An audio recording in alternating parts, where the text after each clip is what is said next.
Hi പ്രിയമുള്ള സുഹൃത്തുക്കളെ, മുനമ്പം വഖഫ് ഭൂമി കേസിൽ കേരള ഹൈക്കോടതി നടത്തിയ നിരീക്ഷണങ്ങൾ സംസ്ഥാന സർക്കാരിന് വളരെ നല്ല രൂപത്തിൽ തിരിച്ചടിയായിക്കൊണ്ടിരിക്കുകയാണ്.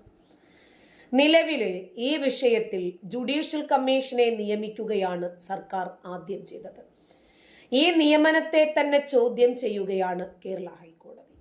ഇതോടെ മുനമ്പം വിഷയത്തിലെ പ്രശ്നപരിഹാരം സങ്കീർണമാകാൻ സാധ്യത ഏറിപ്പോയി.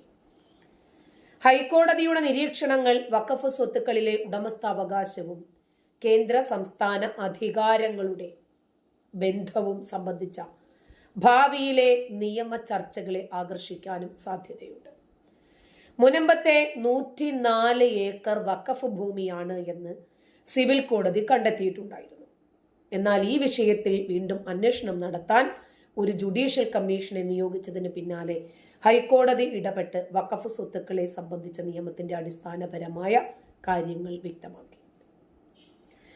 കേരള ഹൈക്കോടതിയുടെ നിരീക്ഷണങ്ങൾ സാധാരണക്കാരൻ അതിനകത്ത് പഠിക്കാൻ ഏറെയുണ്ട്. ഹൈക്കോടതിയുടെ നിർണായകമായ നിരീക്ഷണങ്ങളിൽ ഒന്നായിരുന്നു വഖഫ് നിയമത്തിന്റെ കേന്ദ്രഭാവം എന്നത്. ഇന്ത്യൻ ഭരണഘടനയുടെ 7-ാം ഷെഡ്യൂളിന്റെ യൂണിയൻ ലിസ്റ്റ് പ്രകാരം വഖഫ് നിയമം കേന്ദ്ര നിയമമാണ്. അതുകൊണ്ട് വഖഫ് ബോർഡും ബന്ധപ്പെട്ട കാര്യങ്ങളും നേരിട്ട് കേന്ദ്ര സർക്കാരിന്റെ അധികാര പരിധിയിലാണ് എന്നായിരുന്നു കോടതിയുടെ വിശദീകരണം. ഇതോടെ കേന്ദ്ര സർക്കാർ ബില്ല് പാസാക്കിയാൽ മാത്രമേ വിഷയത്തിൽ പരിഹാരമാകൂ എന്ന് കരുതേണ്ടി വരും. ഇന്ത്യൻ വഖഫ് ആക്ട് 1995 പാർലമെന്റ് പാസാക്കിയ നിയമമാണ്. ഇത് ഇന്ത്യയിൽ ഒരുപോലെ തന്നെ പ്രാബല്യമുള്ളതുമാണ്. സംസ്ഥാന തലത്തില് വഖഫ് ബോർഡുകൾ സ്ഥാപിക്കാനുള്ള വ്യവസ്ഥകൾ ഉണ്ടെങ്കിലും അവയുടെ പ്രവർത്തനം കേന്ദ്ര സർക്കാർ നിർദ്ദേശിച്ച ചട്ടക്കൂടിനകത്താണ്. നിയമത്തിന്റെ സെക്ഷൻ 9 പ്രകാരം വഖഫ് ബോർഡുകൾക്ക് കേന്ദ്ര സർക്കാർ നിർദ്ദേശം നൽകാൻ കഴിയുന്നു എന്നും സംസ്ഥാന സർക്കാരിന് അതിലുടനീളം അധികാരം ഇല്ല എന്നും ഹൈക്കോടതി പറഞ്ഞു. ഇതോടെ കേന്ദ്രത്തിലാണ് വിഷയത്തിൽ സമഗ്രമായ ഇടപെടലിന് സാധിക്കുന്നത്. സംസ്ഥാന സർക്കാരിന്റെ ജുഡീഷ്യൽ കമ്മീഷൻ നിയമനത്തിലെ നിയമവിരുദ്ധതയും ഹൈക്കോടതി ചൂണ്ടിക്കാണിച്ചു. മുനമ്പം വഖഫ് ഭൂമി കേസിൽ വീണ്ടും അന്വേഷണം നടത്താൻ ജുഡീഷ്യൽ കമ്മീഷനെ നിയമിച്ചതിനെ ഹൈക്കോടതി തെറ്റായ നടപടിയായിട്ടാണ് വിലയിരുത്തിയത്. സിവിൽ കോടതി ഇതിനകം തന്നെ ഭൂമിയെ വഖഫ് സ്വത്തായി പ്രഖ്യാപിച്ചതുകൊണ്ട് ആ തീരുമാനത്തിൽ ഏത് തരം മാറ്റങ്ങളും ഒരു ഉന്നത കോടതിയിലൂടെ മാത്രമേ സാധ്യമാകൂ. ന്യായ സാങ്കേതികത്തിന്റെ അടിസ്ഥാനത്തിൽ ഒരു ജുഡീഷ്യൽ കമ്മീഷൻ നിയമിച്ച നടപടി അനാവശ്യവും നിയമവിരുദ്ധവുമാണെന്നും ഇത്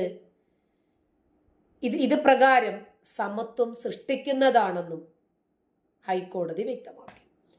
ഇതോടെ ഇനി കമ്മീഷന്റെ കണ്ടെത്തലുകൾ കോടതിയിൽ ചോദ്യം ചെയ്യപ്പെടും എന്ന കാര്യം ഏതാണ്ട് ഉറപ്പായി. ഹൈക്കോടതിയുടെ ഇടക്കാല വിധി വഖഫ് സ്വത്തുക്കളിലെ നിയമപരമായിട്ടുള്ള അവകാശങ്ങളിലെ നിർണായകമായ വിഷയങ്ങൾ ഉന്നയിച്ചെങ്കിലും അന്തിമ വാദങ്ങൾ കേൾക്കുന്നതിന് വേണ്ടി കോടതി നടപടികൾ തുടർന്നുകൊണ്ടിരിക്കുന്നു. ഈ കേസിലെ അവസാന വിധി വഖഫ് സ്വത്തുക്കളുടെ ഉടമസ്ഥാവകാശവുമായി ബന്ധപ്പെട്ട പ്രശ്നങ്ങളിൽ രാജ്യവ്യാപകമായി മറ്റു കോടതികളുടെ വിധിയെയും ഇത് സ്വാധീനിക്കും. ഹൈക്കോടതി നിരീക്ഷണങ്ങൾ വഖഫ് നിയമത്തിന്റെ കേന്ദ്ര പ്രാധാന്യത്തെ ശക്തിപ്പെടുത്തുന്നതാണ്. കേന്ദ്ര നിയമങ്ങൾ വഖഫ് സ്വത്തുക്കളിലെ എല്ലാ ചട്ടക്കൂടിനും മുൻഗണന നൽകും എന്ന് കോടതി വ്യക്തമാക്കി. അതോടെ കേന്ദ്ര സംസ്ഥാന ഇടപെടലുകൾക്കിടയിലെ ആശയക്കുഴപ്പങ്ങൾ നീങ്ങിക്കിട്ടും. സിവിൽ കോടതി നൽകിയ വിധി ഒരു ഉയർന്ന കോടതി വഴി മാത്രമേ മാറ്റാൻ കഴിയൂ എന്ന് വ്യക്തമാക്കിയാണ് ജുഡീഷ്യൽ കമ്മീഷന്റെ നിയമനത്തെ ഹൈക്കോടതി ചോദ്യം ചെയ്തത്. ഇത് നിയമനത്തിന്റെ നിയന്ത്രിത സംവിധാനത്തെ കരുത്തുറ്റതാക്കും.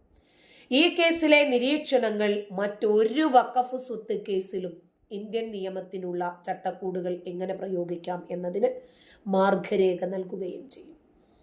മുനമ്പം വഖഫ് ഭൂമി കേസിലെ ഹൈക്കോടതി വിധി നിയമ സംരക്ഷണത്തിനും ന്യായപരമായ പ്രക്രിയകൾക്കും നൽകുന്ന മുൻഗണന തെളിയിക്കുന്നതാണ്. ഇതുപോലുള്ള കേസുകളിൽ കോടതി ഇടപെടലിന്റെ ഗൗരവം ചൂണ്ടിക്കാണിക്കുകയും നിയമപരമായ വ്യക്തത കൈവരിക്കുകയും ചെയ്യുന്ന ഈ വിധി ഭാവിയിലെ വഖഫ് സ്വത്ത് സംബന്ധമായിട്ടുള്ള നിയമ അങ്ങോട്ടും ഇങ്ങോട്ടുമുള്ള വ്യവഹാരങ്ങൾക്ക് മാർഗദർശനമാകും എന്നതും ഏതാണ്ട് ഉറപ്പായി.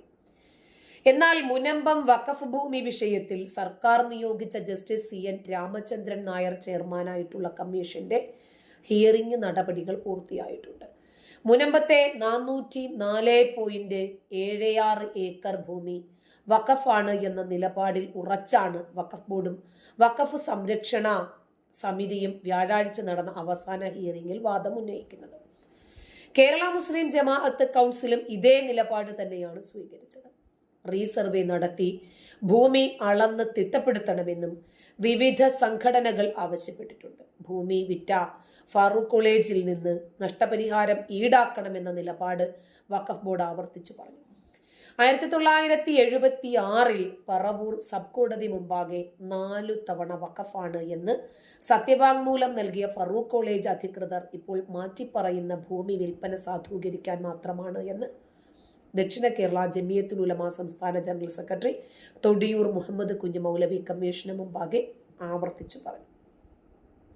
Mecca Kanayannur taluk Muslim Jamaat council, forum for Waqf protection എന്നിവർക്കു വേണ്ടി അഭിഭാഷകരായ A. Muhammad, MM Aliyar, EM Ibrahim, TP Abdul Hameed തുടങ്ങിയവരാണ് കമ്മീഷന് മുന്നിൽ ഹാജരായത്.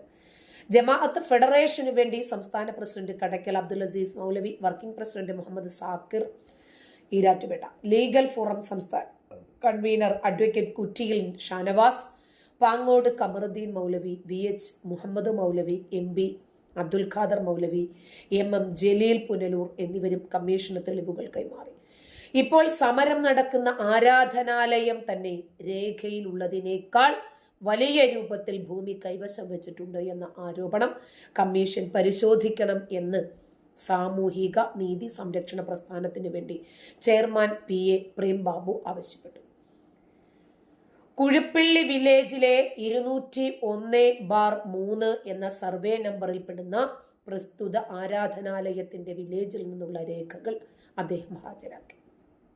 പരിഗണനാ വിഷയങ്ങളിൽ പറയുന്ന സർവേ നമ്പറിൽ മൊത്തം 562.30 ഏക്കർ ഭൂമി ഉൾപ്പെട്ടിട്ടുണ്ടെന്നും അതിൽ നിന്ന് 404.76 ഏക്കർ കൃത്യമായി സർവേ ചെയ്ത് വേർതിരിച്ച് പഠിക്കാതെ ഭൂമിയുടെ അതിർത്തി പോലും കണ്ടെത്താൻ സാധിക്കില്ല എന്നും അദ്ദേഹം ചൂണ്ടിക്കാണിച്ചു.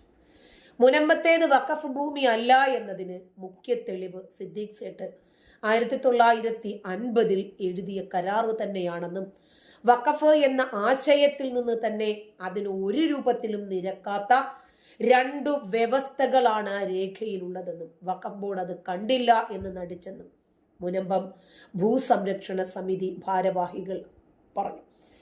വഖഫ് ഭൂമികളിലെ 8 വിഭാഗങ്ങളിൽ അടിയന്തര ഭേദഗതി വരുത്തണം എന്നും അവർ ആവശ്യപ്പെട്ടു.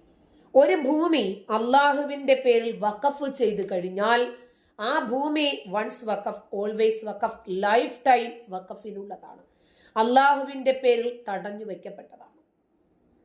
ഇവിടെ സിദ്ദീഖ് സേട്ട് പല പോയിന്റുകളും അതിനകത്ത് ഉൾപ്പെടുത്തിയിട്ടുണ്ട്. ഇത് മതപരമായിട്ടുള്ള കാര്യങ്ങൾക്ക് വേണ്ടിയിട്ട് ഉപയോഗിക്കണം, എപ്പോഴെങ്കിലും ആ രൂപത്തിൽ ഇത് ഉപയോഗിക്കാതെ വന്നാൽ എൻ്റെ ശേഷക്കാരെങ്കിലും ജീവിച്ചിരിപ്പുണ്ടെങ്കിൽ അത് കൊടുക്കണമെന്ന് പറഞ്ഞു. അത് വഖഫിൽ പെടുന്നതല്ല. ഇത് വഖഫാണെങ്കിൽ ഒരിക്കലും വഖഫ് ബോർഡിന് ഇത് വിൽക്കാനും പറ്റുമായിരുന്നില്ല. പടച്ചവന്റെ പേരിൽ വഖഫ് ചെയ്യപ്പെട്ട ഭൂമിയല്ലേ, പിന്നീട് എങ്ങനെയാണ് വഖഫ് ബോർഡ് ഇതിന് വിൽക്കാൻ പറ്റുക? അതുകൊണ്ട് ഇത് വഖഫ് ഭൂമി അല്ല എന്ന രൂപത്തിൽ തന്നെയാണ് ഇപ്പോൾ കോടതി വ്യവഹാരങ്ങളും നമ്മോട് പറഞ്ഞു തരുന്നത്. നന്ദി.